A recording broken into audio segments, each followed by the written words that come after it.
ప్రార్థించుదము. సర్వశక్తియు మిక్కిలి దయా కనికరము కృపా వాత్సల్యత కలిగినటువంటి మా ప్రియ పరలోకపు తండ్రి, ఈ పరిశుద్ధమైన ఘనమైన శ్రేష్టమైన నామానికి మా నిండు కృతజ్ఞత వందనములు చెల్లిస్తూ పరిశుద్ధ దేవాలయంలో చేరి శ్రేష్టమైన విలువైన దైవ సందేశము వినుట ద్వారా మా జీవితాలు మరొకసారి నూతనపరచబడడానికి, దైవం నుండి మేము శ్రేష్టమైనటువంటి ఈవులను, దీవెనలను, ఆశీర్వాదములను పొందుకోవడానికి ప్రభువా చేరవచ్చినటువంటి కుటుంబాలన్నింటినీ దీవిస్తూ సిలువ చాటున నన్ను మరుగుపరిచి ప్రభువా వినగలిగినటువంటి మంచి హృదయంతో, భయముతో, భక్తితో, శ్రద్ధతో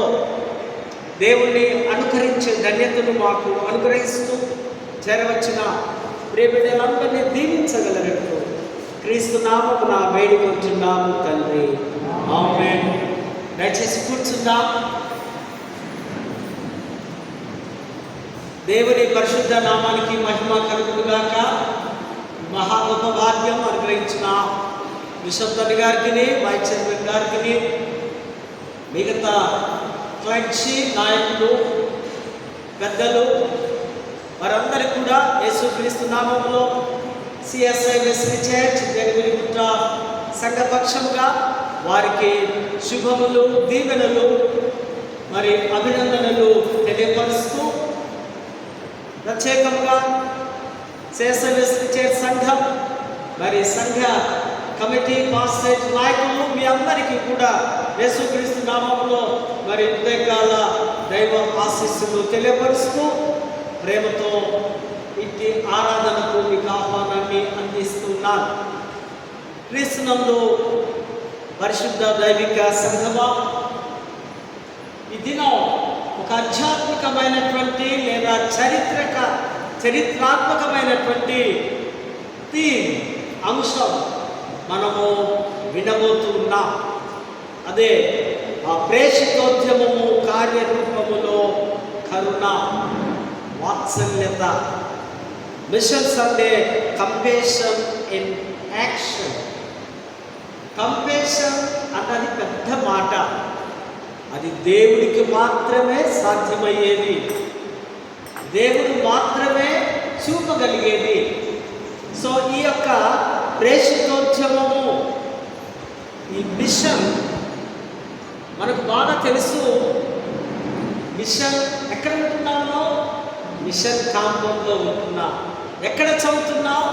మిషన్ స్కూల్లో చదువుతున్నా. ఎక్కడ డెలివరీ అయ్యా?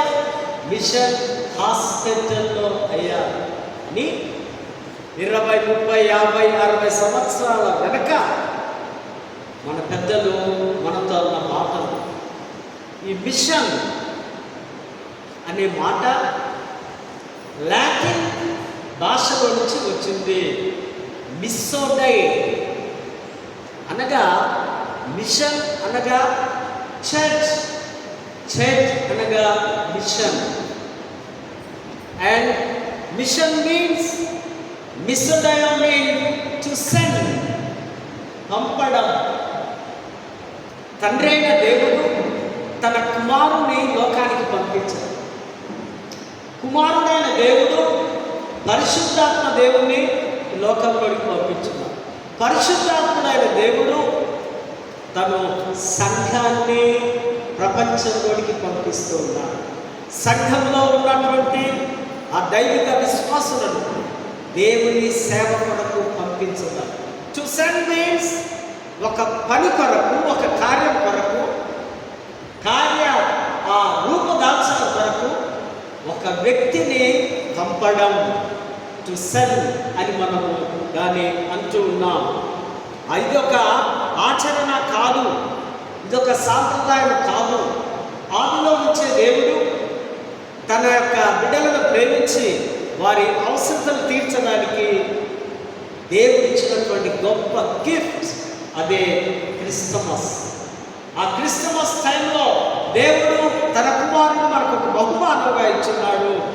ఆయన అనేకులను దేవుని రాజ్య వ్యాప్తి కొరకు పంపిస్తూ ఉన్నాడు. ఇట్స్ కాల్ మిస్సోడై, మిషనరీస్. మనకందరికీ తెలుసు మిషనరీస్ బంగ్లాలు ఉన్నాయి, మిషనరీస్ ఆ యొక్క పనులు ఉన్నాయి. ఈ మిషనరీస్ అనగా మనకు బాగా మన భారతదేశంలో మనకు తెలుసు చాలా ఆర్గనైజేషన్స్ వారు. Baptist missionaries, Orthodox missionaries, Roman Catholics missionaries, Lutheran mission, Anglican mission, వీరందరూ వచ్చి వీరంతా గోల్ ఒకటే, వీళ్ళంతా టాస్క్ ఒకటే. యేసు ప్రభువు కెరిగ్మా అన్నారు. కెరిగ్మా అంటే proclamation, proclaim word of God, దేవుని వాక్కును ప్రకటించాలి. కెరిగ్మా, ఈ కెరిగ్మా ఒక చోటు నుంచి మరొక చోటు. ఈ యొక్క mission, where is mission there is a vision. ఎక్కడ పేషోత్త ఉద్యమం లేదా ఎక్కడ ఆ సంఘం ఉంటుందో అక్కడ విజన్, దర్శనం ఉంటుంది. మిషన్ ఉన్న చోట దర్శనం, విజన్ ఉంటుంది. మనకందరికీ తెలుసు మన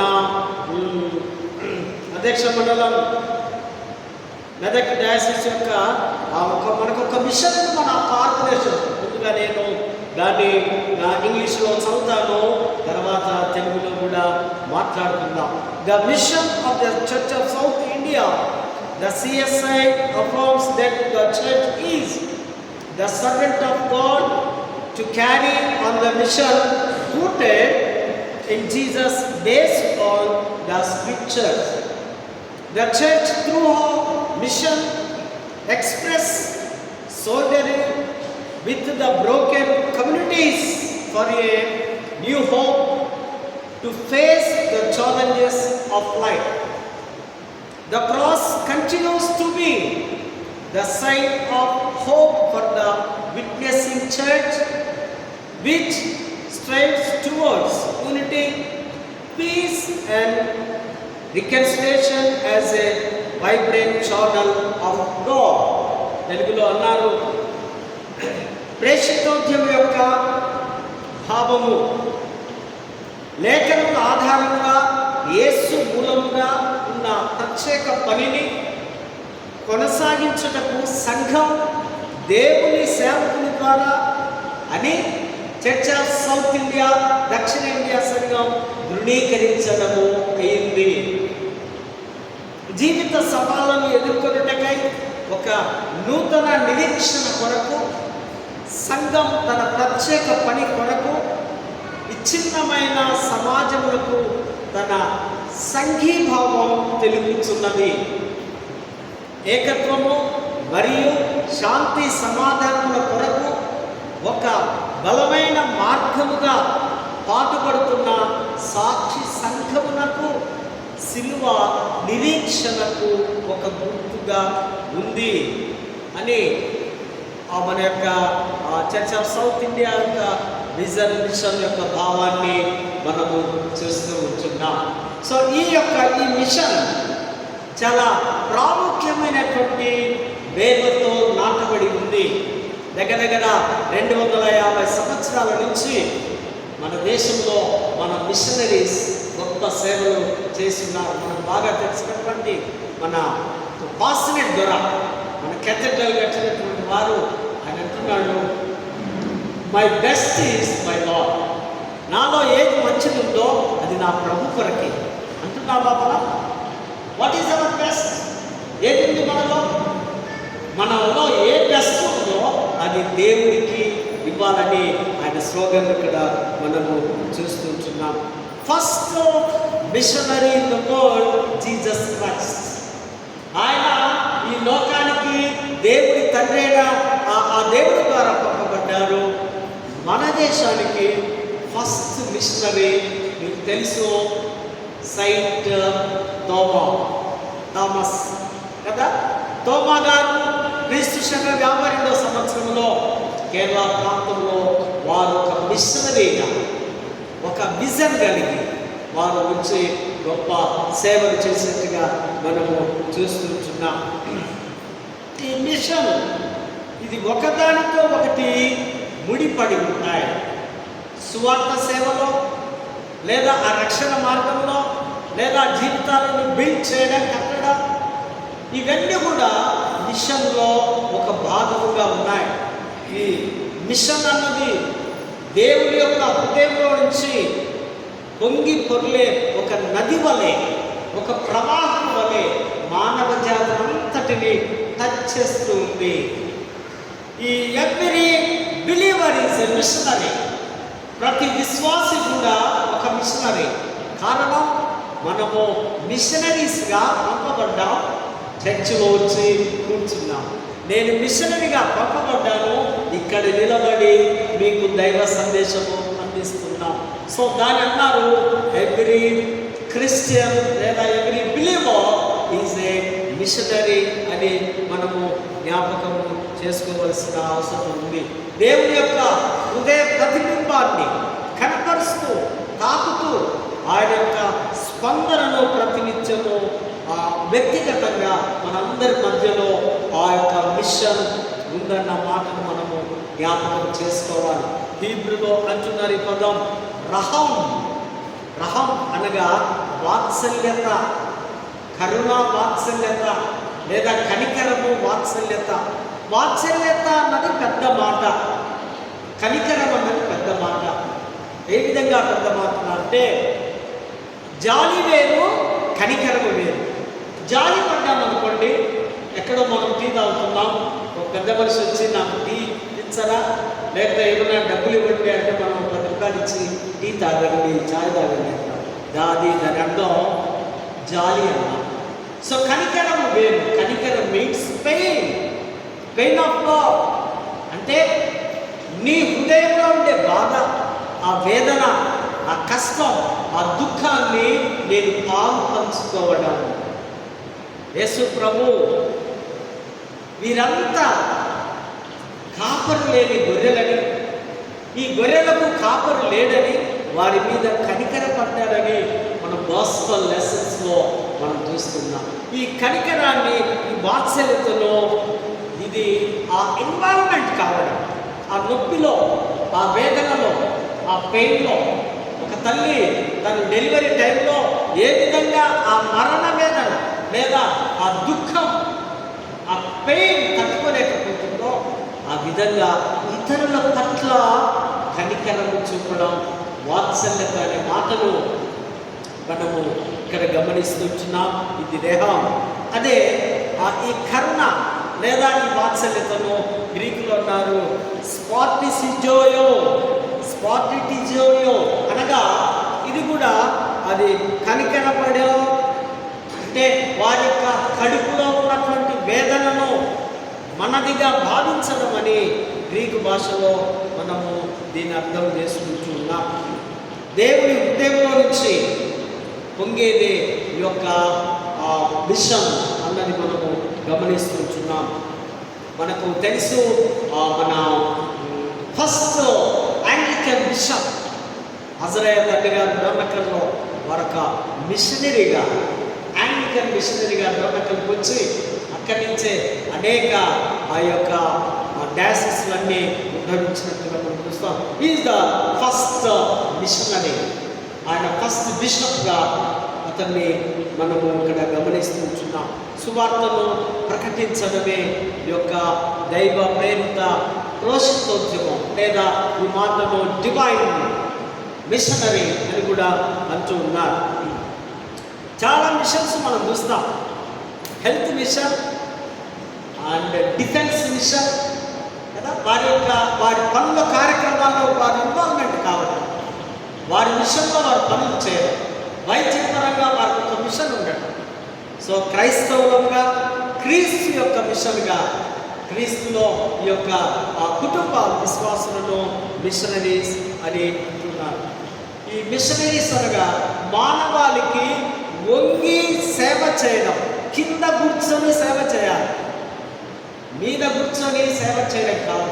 యేసు ప్రభు పరలోకం నుంచి భూలోకానికి వంగి దిగి వచ్చినట్టుగా దీన్నే మిషనరీ అని అంటున్నాం. అందుకే మార్కు సువార్త మొదటి అధ్యాయంలో 15వ వచనంలో కాలము సంపూర్ణమైనది, దేవుని రాజ్యము సమీపిస్తూ ఉంది. అనగా దేవుని రాజ్యము నడిచి వస్తూ ఉంది. యేసు ప్రభు ఆయన గాస్పెల్ టీచింగ్ స్టార్ట్ చేసినప్పుడు ఆయన దేవుని రాజ్యం, పరలోక రాజ్యం గురించి బోధించారు. ఆయన యొక్క బోధ అంతా కూడా దేవుని మహిమ రాజ్యం కొరకే.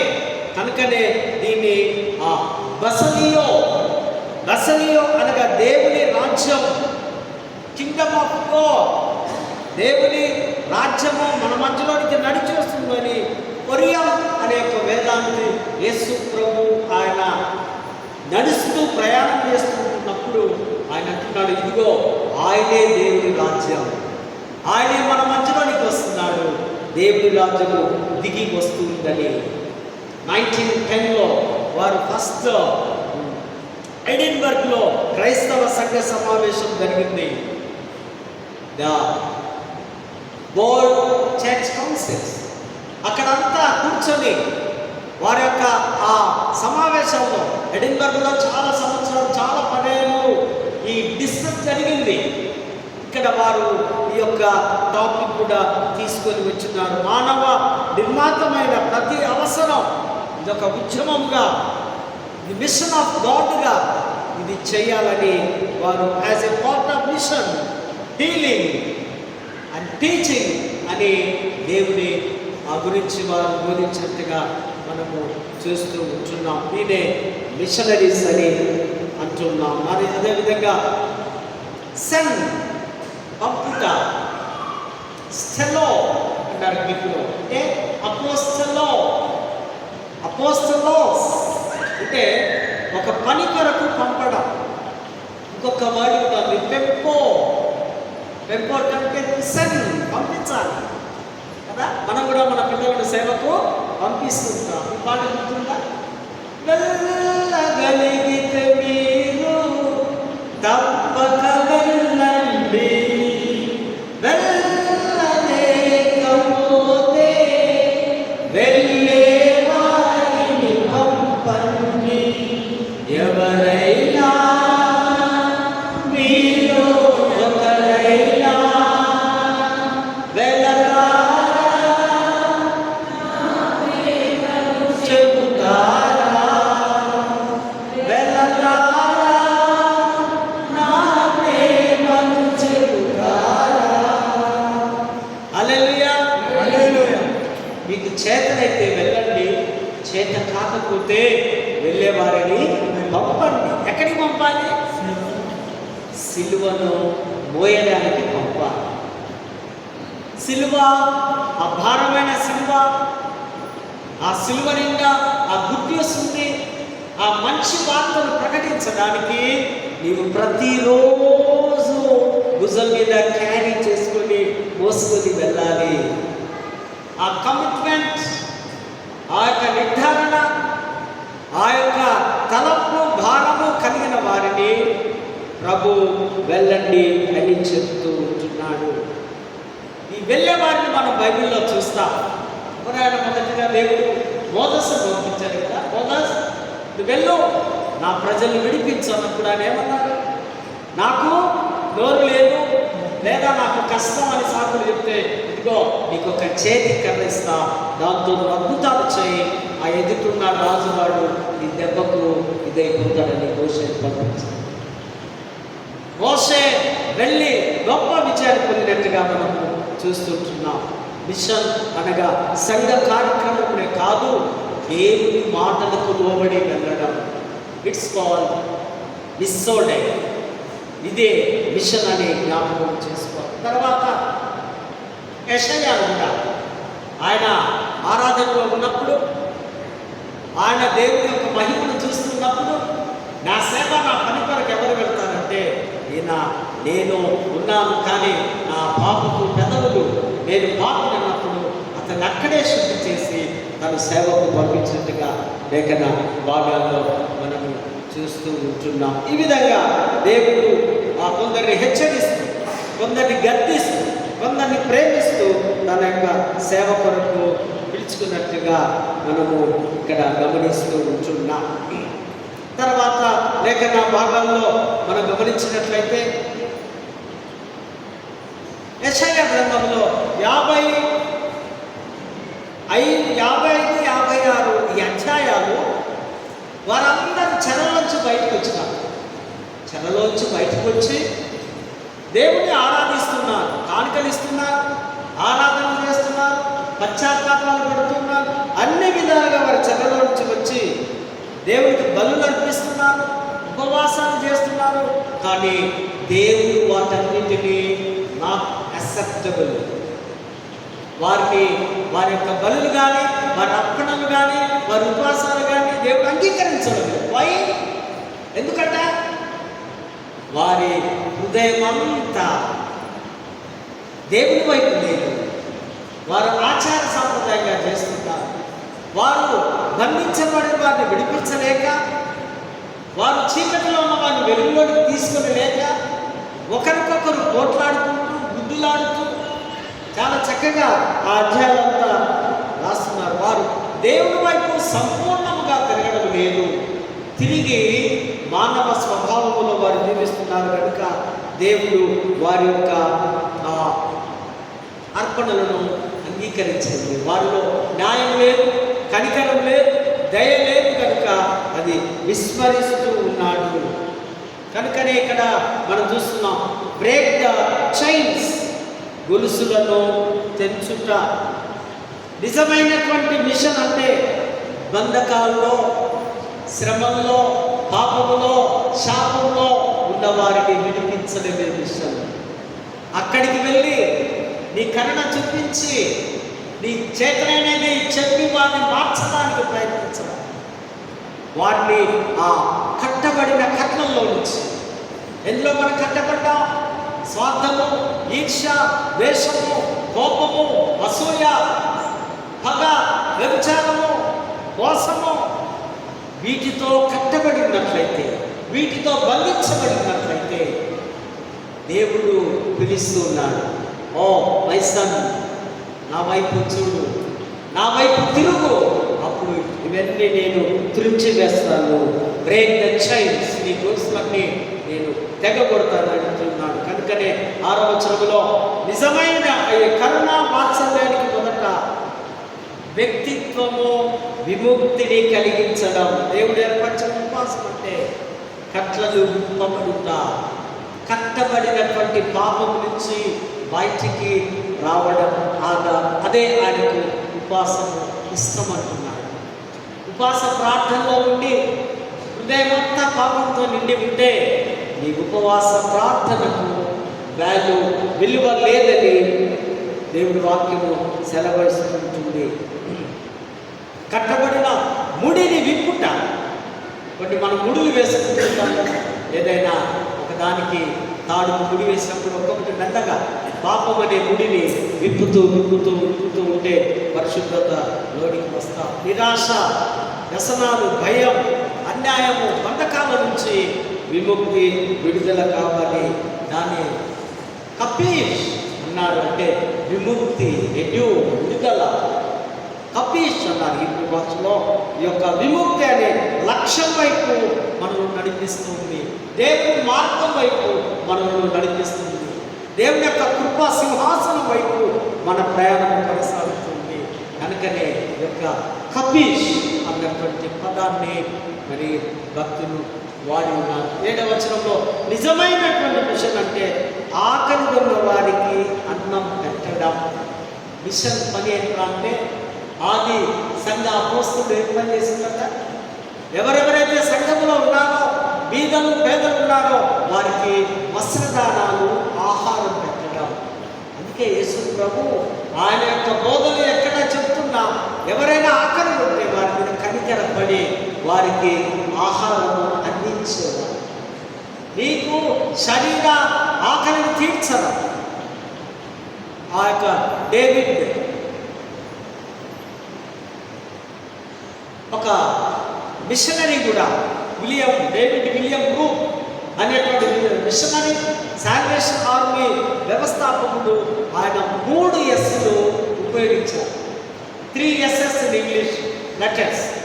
అది నెంబర్ 1 సు, నెంబర్ 2 సో, నెంబర్ 3 సాల్వేషన్.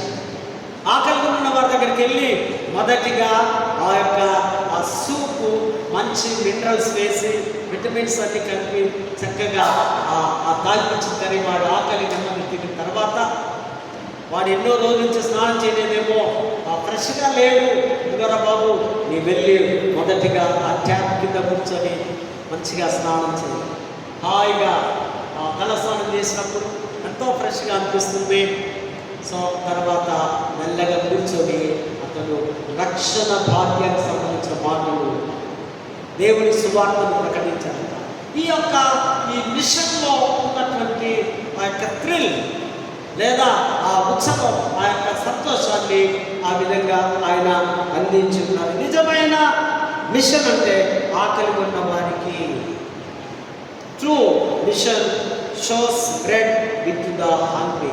ఎవరైతే ఆకలి ఉన్నారో నిజమైనటువంటి విషయం వారి ఆకలి తీరుస్తూ ఉంది.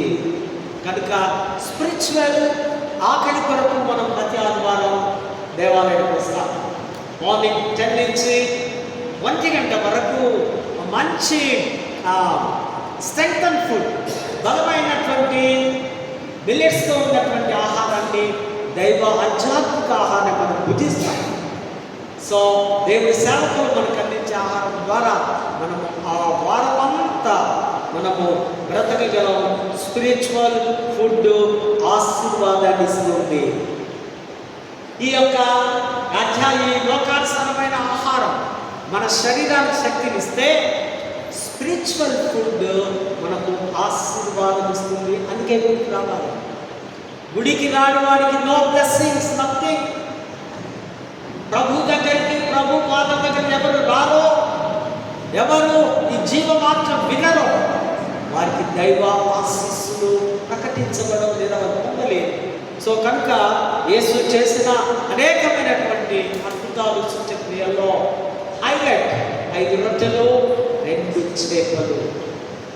ఆ చిన్న పదార్థములను కొన్ని వేల మందికి ఆయన ప్రార్థించి ఇచ్చి ఉన్నారు. అందుకని మనకు అలవాటు ఉంటుంది, అన్నం తినే ముందు కొంచెం పెట్టుకున్నా అని ప్రార్థన చేస్తే మన కడుపు నిండిపోవాలి. ప్రార్థన చేయకుండా నువ్వు ఇంత తిన్నా కానీ నీకు కడుపు నిండినట్టుగా ఉండదు. ప్రార్థనలు అంటే అది రక్షింపు అవుతుంది. ఆ సత్యాన్ని మనము అర్థం చేస్తాం. 8-10 వచనంలో వాత్సల్య జీవితం దేవుని వెలుగులో పవిత్రపరుస్తుంది. Compassion becomes God's light. వెలుగు సంబంధులు మన దేవుడి వెలుగు, మనం కూడా వెలుగే. వెలుగు ఉన్నప్పుడు చీకటికి స్థానం లేదు. పరిశుద్ధత ఉన్నప్పుడు పాపానికి చోటు లేదు. దేవుడు వెలుగు సంబంధంగా ఉన్నాడు. ఆయన చీకటిలో వెలుగు దేవుడి మహిమను సూచిస్తుంది. చీకటిలో నీ వెలుగు ప్రకాశవంతమై అంధకారంలో నీకు మధ్యాహ్నం వలె ఉండును. Then your sight shall rise in the darkness. ఆ చీకటిలో అంధకారంలో ప్రకాశవంతమైనటువంటి వెలుగు. జీవితం కొన్నిసార్లు మనకు అంధకారం అనిపిస్తుంది. పరిస్థితులు బట్టి లేదా దేవుడు పెట్టే పరీక్షలు బట్టి కొన్నిసార్లు మనం అంధకారంలో వెళ్తాం. కానీ దేవుడు కృప చూపే దేవుడు ప్రేమ కలిగిన దేవుడు వెంటనే నీకు వెలుగుతో నిన్ను నింపుతాడు. దేవుడి వెలుగు మీన్స్ సంపూర్ణ రక్షణ, ఆనందం, స్వస్థత, దేవుని కాపుదల, దేవుని సన్నిధి, దేవుని ప్రత్యక్షత, దేవుని భద్రత, ఇవన్నీ వెలుగులో భాగాలుగా ఉన్నాయి. చీకటి నుండి వెలుగు, హింస నుండి స్వస్థత, విడుదల, ఇవన్నీ కూడా దేవుని యొక్క బలము, పునరుద్ధాన శక్తితో మనము దేవుని వెలుగులో జీవించవలసిన వారముగా ఉంటూ ఉన్నాం. కీర్తన 82వ కీర్తనలో దేవుని సమాజంలో దేవుడు ఉన్నాడు. దేవుని సమాజం ఇక్కడ ఉంది. ఈ సమాజంలో దేవుడు ఉన్నాడు ఇక్కడ కదండి. అందుకే నేను ఎప్పుడు చెప్తుంటా, దేవుడు ఉండే స్థలము కనుక మన ప్రవర్తన, మన చూపు, మన ఆలోచన, మన సిట్టింగ్ విధానము, ఇదంతా focus on Lord or cross. మన యొక్క గురి అంతా సిలువ మీదనే ఉండాలి, సిలువనే చూడాలి, దేవుడి మాటలు మనము వినాలి. ఇక్కడ చూడు, బలహీనలను కాపాడుట, డిఫెండ్ ద వీక్, పేదలను లేదా అనాథలను అణచివేయబడ్డ వారిని న్యాయము చేయడం. అందుకే దైవిక సభ, డివైన్ కౌన్సిలింగ్, 3 సభలు ఉన్నాయి చరిత్ర పుస్తకాల్లో మనం గమనించినట్లయితే. నెంబర్ 1 అపోస్తల విశ్వాసం. అపోస్తల విశ్వాసం క్రీస్తు 2:4-7లో ఇది ప్రారంభమైంది. తర్వాత ఇవన్నీ కూడా కాన్స్టాంటినోపుల్ అనేటువంటి ఆ ప్రాంతంలో చక్రవర్తి గారు, రోమా క్రైస్తవుడిగా ఆయన చక్రవర్తి మార్చబడిన తర్వాత ఈ యొక్క క్రైస్తవులకు లిబర్టీ వచ్చింది. అది వరకు రోమా సామ్రాజ్యం చక్రవర్తులంతా భయంకరమైనటువంటి క్రూరులుగా ఉన్నారు. ఈ అపోస్తల విశ్వాస సూత్రం ఇప్పుడు మనం చెప్పుకుంటున్నాం కదా, అపోస్తల విశ్వాస సూత్రం అక్కడి నుంచే ఇది స్టార్ట్ అయింది. రెండవది నైష్య కౌన్సిల్, నైష్య విశ్వాస సూత్రం మనం ఇప్పుడు చెప్తాం.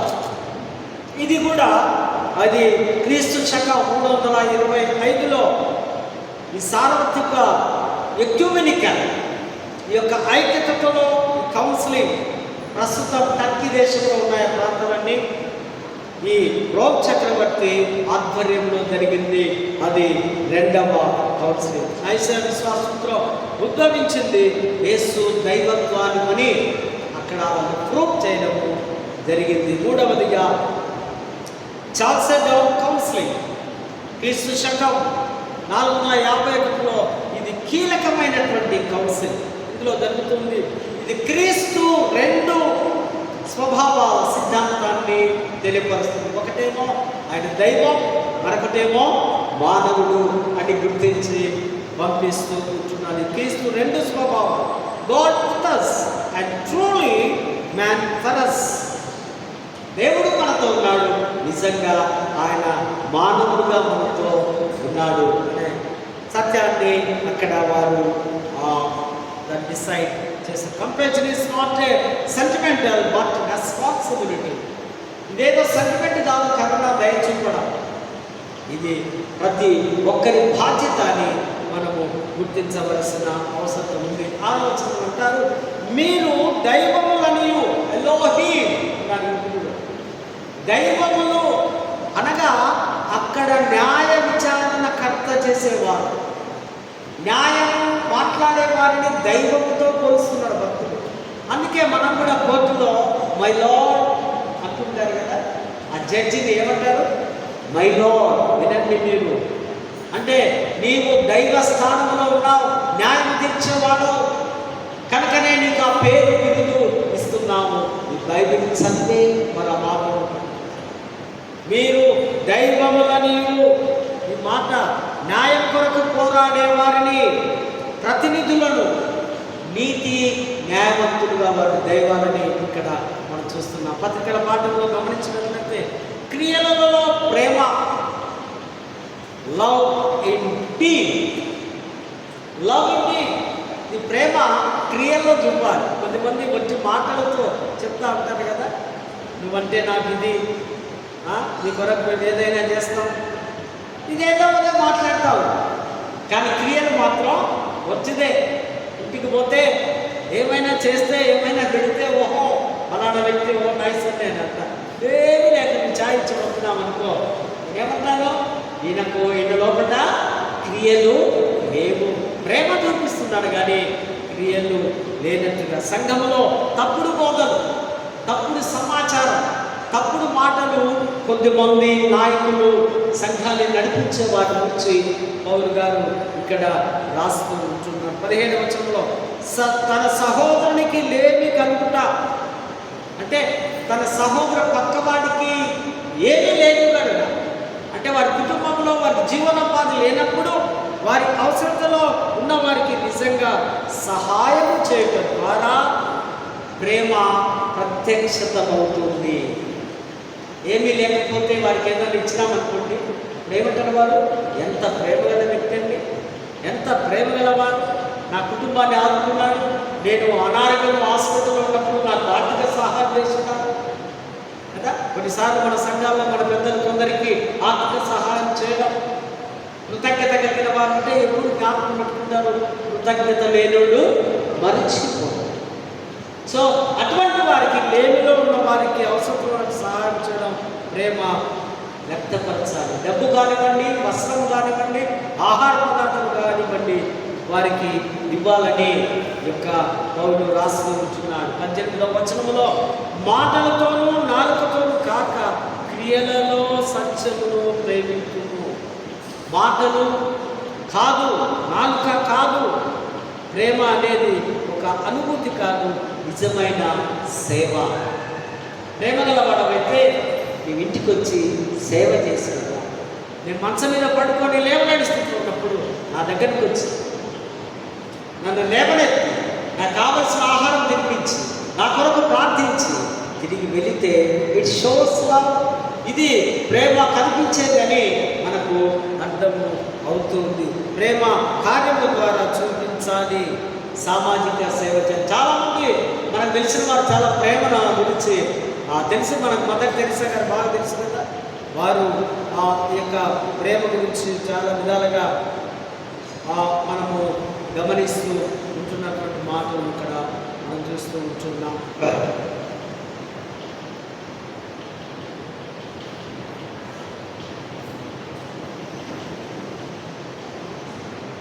సువార్తల పట్టణంలో చూసి మనము లెట్ మీ క్లోజ్. మత్తయి సువార్త 9వ అధ్యాయంలో 35-38 సెండింగ్ ద లేబరర్స్, పనివారిని పంపుట, పనివారి కొరత. కొన్నిసార్లు మన గ్రామాల్లో మనం పంట వేసినప్పుడు ఆ టైం, ఆ వరి అవన్నీ బెండ్ అయిపోయి కింద పడుతున్నప్పుడు ఆ వర్కర్స్, లేబర్స్ చాలా బిజీ, మనకు దొరకరు, పనివారు దొరకరు. ఎన్ని పైసలు ఇచ్చినా మేము అక్కడ ఎంగేజ్ అయిపోయాము, లేదా అక్కడికి పోతున్నాం.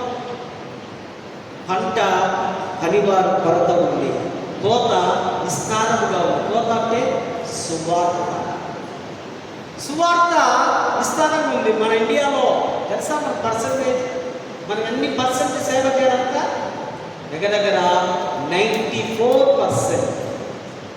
ఎన్నో సంవత్సరాల నుంచి ఉంది క్రిస్టియానిటీ, కానీ సరైనటువంటి గ్రోత్ లేక ఈ మన దేశంలో ఉన్నటువంటి బలమైనటువంటి వారి యొక్క విశ్వాస సూత్రాలను బట్టి యేసు ప్రభువును సరిగా అర్థం చేసుకోలేక ఓన్లీ 4% మనము క్రైస్తవులుగా మనం ఉన్నాం. ఈ కోత విస్తారముగా ఉంది. మనమందరము కోసేవాళ్ళు ఆ కొడవలి అనే వాక్యాన్ని చేతబట్టుకుని ఆ పంటను కోయడానికి మనము ముందుకు సాగాలి. 36వ వచనంలో ప్రభు ఆయన జన సమూహమును చూసి వారు కాపరి లేని గొర్రెల వలె విసిగి చెందినందున వారి మీద కనికరపడి, కాపరి లేడు, కాపరి ఏమైపోయాడట, కాపరికి కడుపు నిండిన తర్వాత సేవ చేయడానికి కష్టమైపోయింది. దొంగ కాపుల గురించి ప్రభు మాట్లాడుతున్నాడు, చెడ్డ కాపుల గురించి మాట్లాడుతున్నాడు. వారి సొంత లాభాల కొరకు కాపులు దినాల్లో మనం కూడా చూస్తున్నాం. మనం కూడా కొన్నిసార్లు బెండ్ అయిపోతాం కదా, ఆ తీయటి మాటలకు, ఆ స్టైల్ లేటెస్ట్ ఆ చర్చెస్లో, లేదా ఆ మ్యూజిక్ సౌండ్ కొరకు మనం పడిపోతూ ఉంటాం. ముఖ్యంగా యూత్ రకరకాల కలర్స్, అమ్మాయిలు అబ్బాయిలు వర్షిప్ అవి అనుకుంటూ. కానీ కాపరి ఆధ్యాత్మికమైనటువంటి ఫుడ్ కదా. కాపరి లేని గొర్రెల వని ఆ గొర్రెలంతా చదరిపోవడం, ఎక్కడ పడితే అక్కడికి వెళ్ళిపోవడం. యేసు ఆ జన సమూహం చూసి స్పాంటైన్ కంపాషన్ మనకు వర్డ్ ఇక్కడ రాయబడి, దిక్కులేని వారి ఎడల చూపే ప్రేమ. ఇది స్పాంటైన్స్ అంటే దిక్కులేక. కొన్నిసార్లు మనకు దిక్కు ఉండదంటే తల్లిదండ్రులు లేక, అన్నదమ్ములు ఒకవేళ వారికి లేకపోతే, కుటుంబ బంధువులు ఎవరూ లేకపోతే అదేమంటాం, దిక్కులేని వాడు అంటాం. దిక్కులేని గొర్రెల వలె. ఎట్లంటే వెళ్ళిపోవడం. వారి మీద కనికరము వేదనతో నిండినది. హృదయంలో యేసు హృదయంలో నుంచి వచ్చే పొంగే వేదన ఈ యొక్క మిషన్. మరొక ఈ కనికరాన్ని కెటోమోరే అనే జపాన్ వేదాంతి మాట అంటున్నాడు. The pain love of God. ఇది మామూలు నొప్పి కాదు, ఇది దేవుడి వేదన, దేవుడి మరణ వేదన అన్నాడు ఆయన. ఇదంతా దేవుని రాజ్య వ్యాప్తి కొరకు తనకు తానుగా బయలుపరచుకునేందుకు మాట్లాడుతున్నారు. 37వ వచనంలో కోత విస్తారమే కానీ పనివారు కొద్దిమంది మాత్రమే. శాశ్వతమైనటువంటి ఆత్మను నివసించేది ఆత్మ. ఎవరి ఆత్మ అయినా పరలోకంలో కానీ నరకంలో కానీ వెళ్ళాలి. కానీ వాక్యము విన్నటువంటి దేవుని బిడ్డలు మరి దేవుని రాజ్యానికి వారు వెళతారు. ఆ సువార్తను అందించగలిగితే వారు రక్షణ పొందుతారు. లేకపోతే వారి ఆత్మలన్నీ ఏమైపోతాయట? నాశనం అవుతున్నాయి. కోత విస్తారంగా ఉంది, మీరు వెళ్ళిపోయండి అని ప్రభు అంటూ ఉన్నారు. 35వ వచనంలో కోత పనివారిని పంపుము, వర్కర్స్ పిలవండి, వరి పంటను కోయండి, వర్కర్స్ను సంఘం నుంచి తయారు చేయండి. ఒక ఉద్యమము, సువార్త ఉద్యమము తీసుకుని రండి. వెళ్ళి ఏ గ్రామాల్లో అయితే సువార్త పదవుగా ఉందో, ఏ గ్రామాల్లో అయితే యేసును తెలుసుకోలేకపోతున్నారో అందరికీ ఈ రక్షణ మార్గము తెలియపడుతుంది. దినాల్లో మనం చూస్తున్నాం కదా. నిజంగా బయటకు వెళితే భయంకరంగా ఉంది.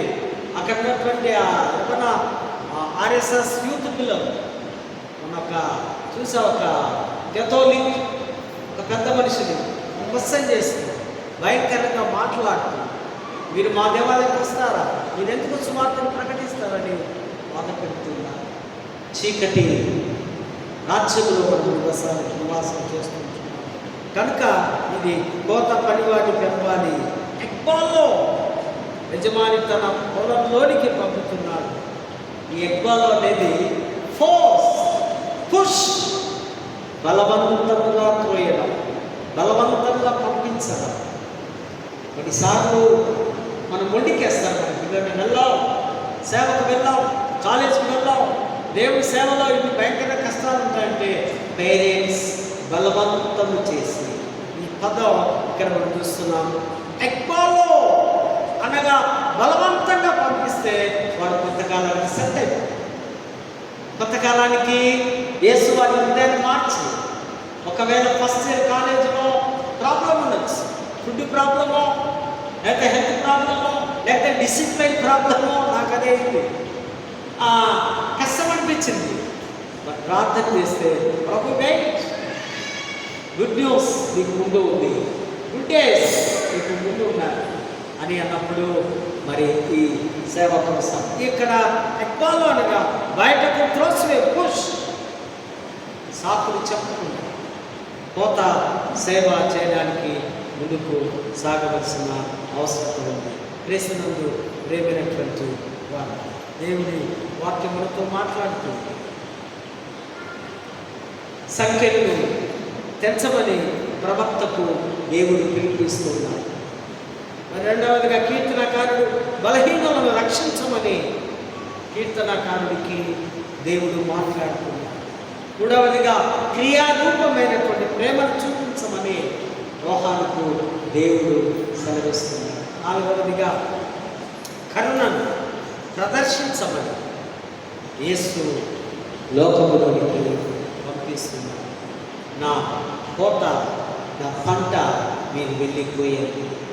ప్రేమైనటువంటి లెట్ మీ డిసైడ్, ఎట్లా మనము ఏం చేసుకోవాలి. ప్రభువా నీ కొరకు నేనేం చేయాలి, what can I do for you, నువ్వేమి చెప్తే నేను అది చేస్తాను. ఒకవేళ ఈ ఫుడ్ అనే సేవకు నేను రాలేకపోయినా, ఈ సేవకుల మధ్యలో నా భాగం, నాలో ఉన్నటువంటి నా టాలెంట్స్, లేదా నాలో ఉన్నటువంటి నా వైఖరి, నాలో ఉన్నటువంటి నా సమయం నేను దేవుడికి ఇస్తానని ఒక కమిట్మెంట్ కలిగి ప్రభు దగ్గరికి వస్తే ప్రభు అంటున్నాడు, నా యొక్క తెలుసు వాళ్ళకి నేను ఎంత మాత్రమో ఆల్వేస్ మై చిల్డ్రన్. ప్రభు పిలుస్తుంది, ప్రభు పిలుపు లోబడదాం, దేవుని రాజ్యానికి వారసుగా అటువంటి కృప పరిశుద్ధాత్మ నడిపింపు దైవాశీస్సులు దేవుడు మనకు అనుగ్రహించుకుంటాం. ప్రార్థన. పరిశుద్ధుడు ఆ ప్రేమ గల తండ్రి, కొన్ని నిమిషములు ప్రభు మా హృదయాల్లో దైవికమైనటువంటి పరిశుద్ధ వాక్కును పెట్టి తొలగిపోకుండా స్థిరపరచాలి ప్రభా. ఇదిగో ఈ విషయంలో మేమేం పని చేయాలి మాకు నేర్పించగలరు. చేరవచ్చిన ప్రియబిడ్డలను ప్రత్యేకంగా దీవించగలరు. యేసు నామమున వేడుకుంటున్నాము.